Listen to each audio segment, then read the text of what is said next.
Hello everyone, FBO Willem here. It will be my last video before round of 16 tie 2, so it will be my last one and it will be my team reveal, or at least my possible team review, as it's not set in stone. There could be some injuries over the coming days, but I will talk about how my team did in the last round, the standings, just a quick screenshot of the standings, how it looked like in the FBO Willem League. And then I will talk a bit, not too much, about the bracket and the targets. We've done it in the last or in the previous video, so I will not talk about it that much. I will talk about my team issues and possible transfers then, and I will show you at the end what my team would look like if I made transfers already. But for now, let's just see how I've done last week.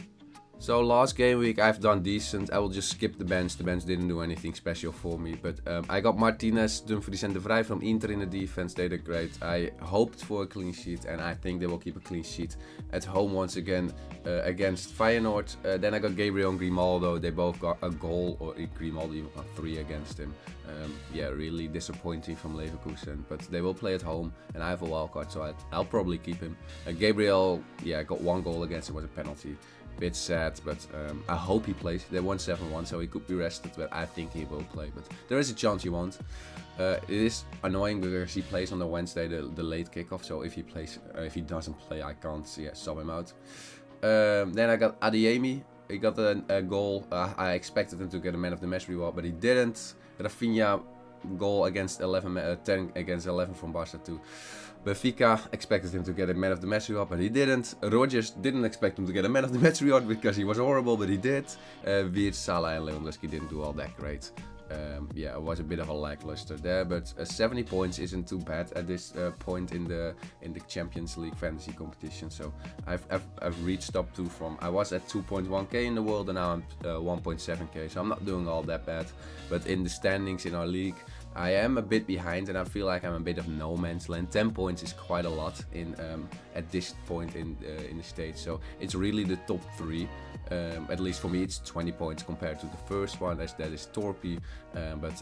Yeah, I'm 10 points behind the third, and it's not that it's not impossible, but it will probably take some time, as most of the teams will look like each other and everyone will probably captain the same people. But Torpy is doing great, 952. I think he should be around 1k or somewhere in the 1k, so he's doing great. Yeah, but for now let's just go to the brackets and the targets, just to quickly show on the transfers I will probably focus on the teams I will focus on. I've done it in a previous vid, so I won't talk about it too long.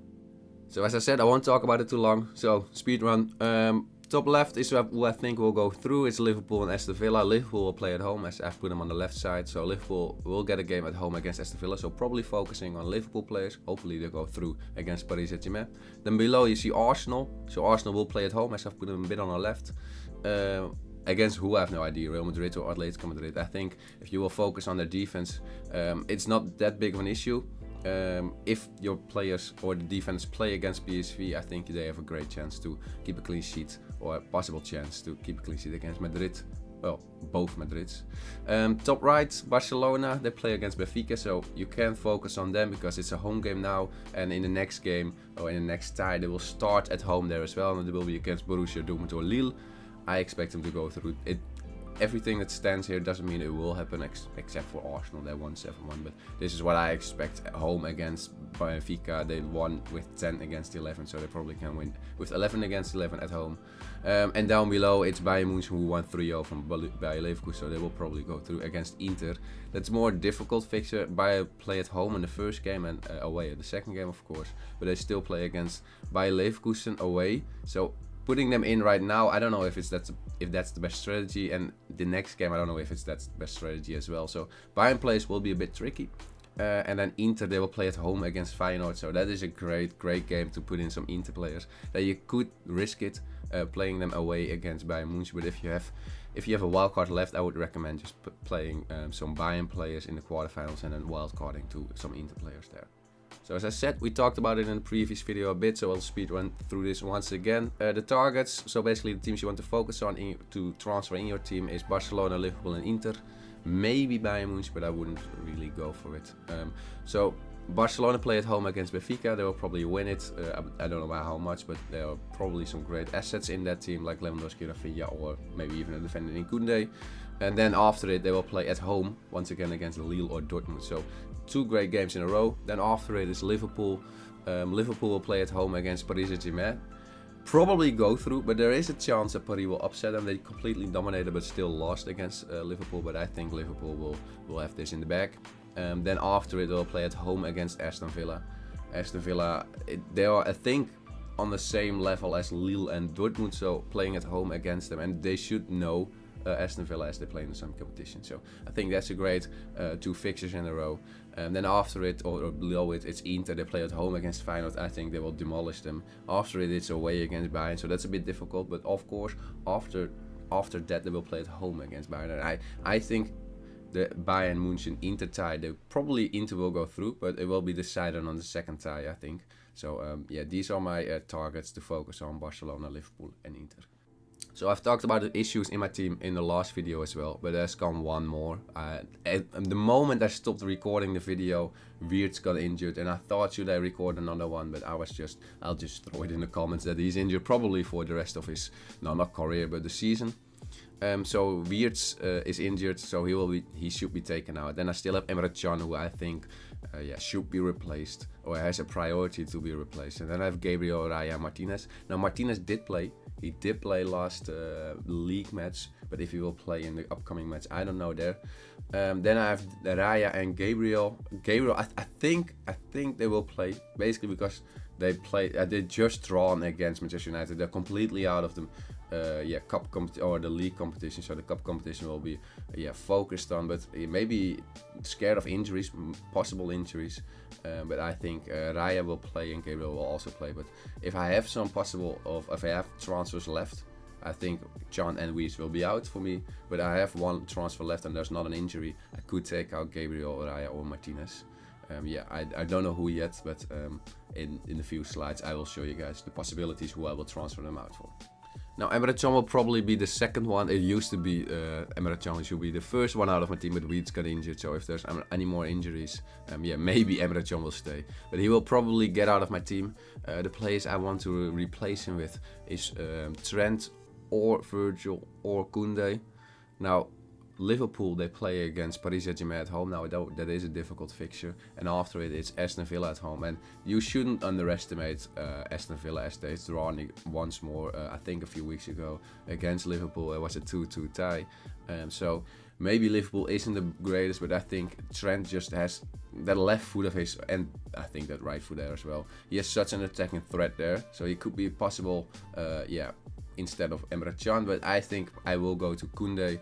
Koundé has a lot of ball recoveries in him. He has some assists in him. He got 3 assists in one of the games in the group stages or in the league phase. And he has Benfica at home. He kept a clean sheet away with 10 men.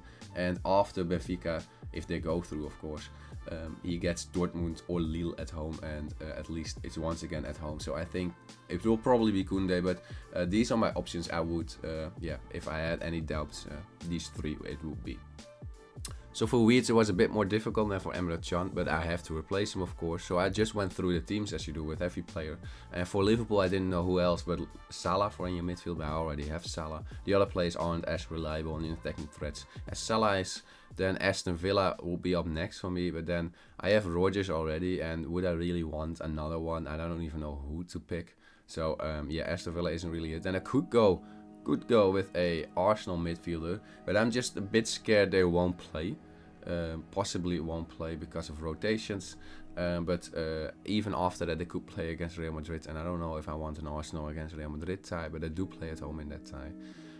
Then I went to the Barca options, and Barca, once again, I've said it before, they play against Benfica and they play against Dortmund or Lille, so these are great options. And then I went with Bayern München and Inter, and Inter just don't really have a great midfield in attacking. They have a great defense and they have a great attack, It's at least Lautaro Martinez is great, and the defense is amazing. And the midfield is just maybe Hakan Çalhanoğlu because he's on penalties. But I went with Musiala from Bayern München basically because he plays at home in the tie against Inter, after of course Leverkusen. But I think he has some chance with counters against Leverkusen there as well. But if in the next tie he'll play against Inter at home, so that gives me a bit of the edge that he plays at home against Inter, not away. Else I could have gone with Hakan Çalhanoğlu, you never know. But I think if Bayer Leverkusen will just throw everything forward, there will be some gaps behind, and it will probably be Kane who scores them. But if I need a midfielder from, then it could be Musiala who gets in. But I like the two up top the most, Olmo and Yamal. Olmo, I feel like it's a coin toss. If I need some more money, I would go with Yamal. But if I want a differential, I'll go with Olmo. Both great attacking. I think Yamal is a bit of a lesser version of Rafinha, and Olmo is a bit of a differential there. But it will probably be Olmo Yamal. You guys will see it in a screenshot 1 hour before the deadline in my on my Twitter. So if you want to really see it, what I will pick, it will be on my Twitter 1 hour before the deadline. But in a few slides you will see what I'm thinking about right now. Now for the last one, I wanted to show you guys the goalkeepers I could replace with, because it will probably be a goalkeeper. There is a doubt for both. I think they will both play. But there is of course a doubt that Martinez won't play, and I could go with Sommer or Szczesny, or Raya won't play, and then I will go with Becker. Now it's not really that in depth. But if Martinez is there's known that he won't play, they play on a Tuesday, then I will just go to Sommer or Szczesny. Szczesny has a great second game, but I think for now the Inter defense is just better than the Barca defense, and there's a bigger chance that Inter will keep a clean sheet. So I will probably risk it on but on Martinez. He played in the league yesterday as well. That will be Saturday from now on. With Raya, I think he will play as well.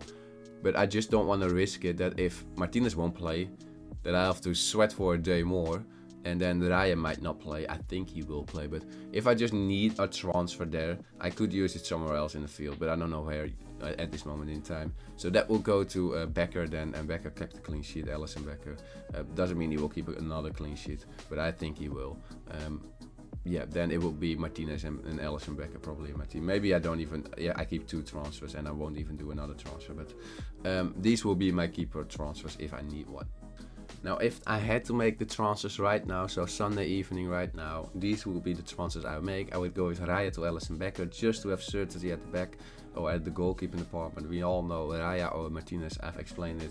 Raya won 7-1 against PSV. Martinez has Sommer on his back. Maybe he's returning in that game, but Alisson, as I said, he probably is more certain than both of them, as they only won 1-0 against Paris Saint-Germain, a way more difficult opponent than Inter and Arsenal had. Always a bit weird. You end up first in the league, but then you get a more difficult opponent. But that's life. Then I would go with Can to Koundé, basically because Can, I already have 3 Dortmund players including Can, and I just wanted to get rid of the worst. Now I know if I put in Koundé, I have 4 Barcelona players, but there is a bigger chance Barcelona will go through than Dortmund. Koundé has some assist threat there and some ball recoveries there, and maybe a clean sheet once again against Benfica. And last one will be Dani Olmo instead of Wirtz. I could have gone Yamal, but it's basically a toss-up there. I think Yamal, by lack of better word, has been a bit more disappointing since the Euros compared to, I think Rafinha took his shine a bit, as Rafinha is a bit of the talisman together with Lewandowski.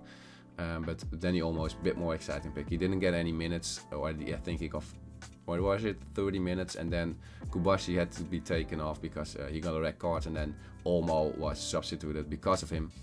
So I'm just thinking maybe Olmo will get some more minutes there, but not really that certain about it. But this will be my team if I had to make my transfers right now. I see my captaincy at this moment in time on Dumfries. I haven't changed my captaincy yet, but if I would take out my captaincy to someone else, and I will take out my captaincy on someone else, I would put in Rafinha. He plays on the 11th. If it's on the 12th, then I could go to Guirassy, maybe even Gabriel if he plays. No, I have no idea who I put him in on 12th, but Tuesday is important. I would captain Rafinha. So I hope you guys enjoyed this video. This will be my last video before the round of 16 Tier 2. If you really want to see my last or my transfers, I will post it an hour or half an hour, sometimes even 10 minutes before the deadline on Tuesday. So yeah, follow me on Twitter if you really want to see my transfers. If you enjoyed this video, just leave a like, subscribe to my channel. I hope I reach 150 before the end of the season. If not, it is what it is. As I said, hope you guys enjoyed it. Leave a comment, would love to talk to you guys. You can even DM me on Twitter if you have any questions on your team. As I said, I hope you guys do all well this match up this game week for the round of 16 Tier 2, and I'll see you guys in a video after it. Good luck to you all. Have a good one. Bye bye.